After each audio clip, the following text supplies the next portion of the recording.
یاد رکھیں آپ کی ایک غلطی قربانی کے ثواب کو آپ سے محروم کر سکتی ہے۔ ذرا سوچیں، ایک بے زبان جانور جسے اللہ کے نام پر قربان کیا جا رہا ہے، پھر اسی کو جو ہے بچے مار رہے ہیں، والدین روکتے بھی نہیں، اس کی دم کو مروڑ رہے ہیں اور جو ہے اس کو لاتے مار رہے ہیں۔ یہ سب میں نے اپنی آنکھوں سے دیکھا ہے، وہ میں آپ کو بتا رہا ہوں۔ تو والدین کو چاہیے کہ اپنی اولاد کی تربیت کریں کہ بیٹا یہ بے زبان ہے، اس کو تکلیف مت دو۔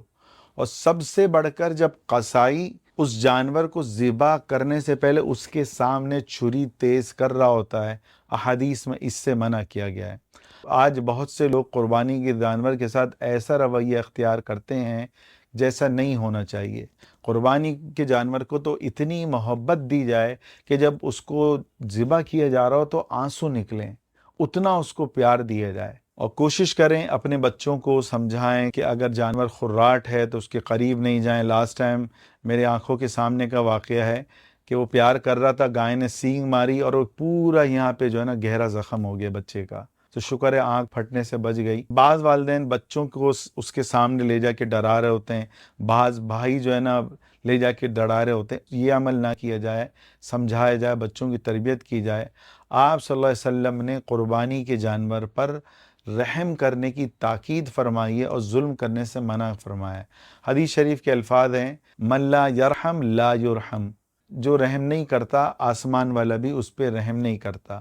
ترمذی کی ایک حدیث ہے کہ تم زمین والوں پر رحم کرو، اللہ تم پر رحم کرے گا۔ حدیث میں آتا ہے کہ بنی اسرائیل کی ایک عورت نے، فاحشہ عورت تھی، پیاسے کتے پر رحم کیا، پانی پلایا، اللہ نے اس کی مغفرت کر دی۔ اچھا، پھر سب سے بڑھ کے قصائی کو منع کریں، تاہم جو کر سکتے ہیں وہ کریں کہ بھائی جانور کے سامنے چھری جو ہے مت تیز کرو۔ وجہ کیا ہے؟ اللہ کے نبی صلی اللہ علیہ وسلم کی حدیث ہے، قصائی آپ صلی اللہ علیہ وسلم کے سامنے آیا اور وہ جانور کے سامنے چھری تیز کر رہا ہے۔ آپ صلی اللہ علیہ وسلم نے کہا کہ تم اس جانور کو 2 دفعہ مار رہے ہو، تم اس جانور کو 2 دفعہ مارنا چاہتے ہو۔ المستدرک للحاکم کی حدیث ہے۔ تو سوچیں کہ اللہ کے نبی صلی اللہ علیہ وسلم سے یہ بھی برداشت نہیں ہوا کہ جانور کے سامنے چھری کو تیز کیا جائے۔ تو کوشش کریں کہ پہلے ہی آپ کا قصائی چھری تیز کر چکا ہو، اور دوسرا جانور آپ کے پاس آیا، اس کے کھانے کا خیال رکھنا، اس کے پانی کا خیال رکھنا۔ یہ نہیں کہ اس کو چھوڑ دیا، کاروبار میں چلے گئے، وہ بھوکا پیاسا ہے، نہیں۔ آپ پر فرض ہے کہ آپ اس کا خیال رکھو۔ اگر آپ اس کا خیال نہیں کرو گے، آپ نے قربانی کا حق اچھی طریقے سے ادا نہیں کیا۔ صحیح مسلم کے الفاظ ہیں کہ چھری کو پہلے سے تیز کر لو اور اپنی جانور کو راحت پہنچاؤ۔ اچھا، دوسرا، ایک جانور کے سامنے دوسرا جانور بھی ذبح کرنے سے بچیں۔ کوشش کریں، کیونکہ بہت مشکل عمل ہے، اگر کوشش کر لی جائے تو اچھا ہے، کیونکہ جب چھری کو دیکھنے سے اس جانور کے بارے میں حدیث میں آ رہا ہے کہ تم اس کو 2 دفعہ ذبح کر رہے ہو، تو وہ جانور 20 جانوروں کو کٹتا ہوا دیکھ رہا ہے۔ آپ سوچیں کہ وہ اس کی کیا کیفیت ہوگی۔ آپ اس حدیث سے اندازہ لگا لیں، اس کی گہرائی میں چلے جائیں۔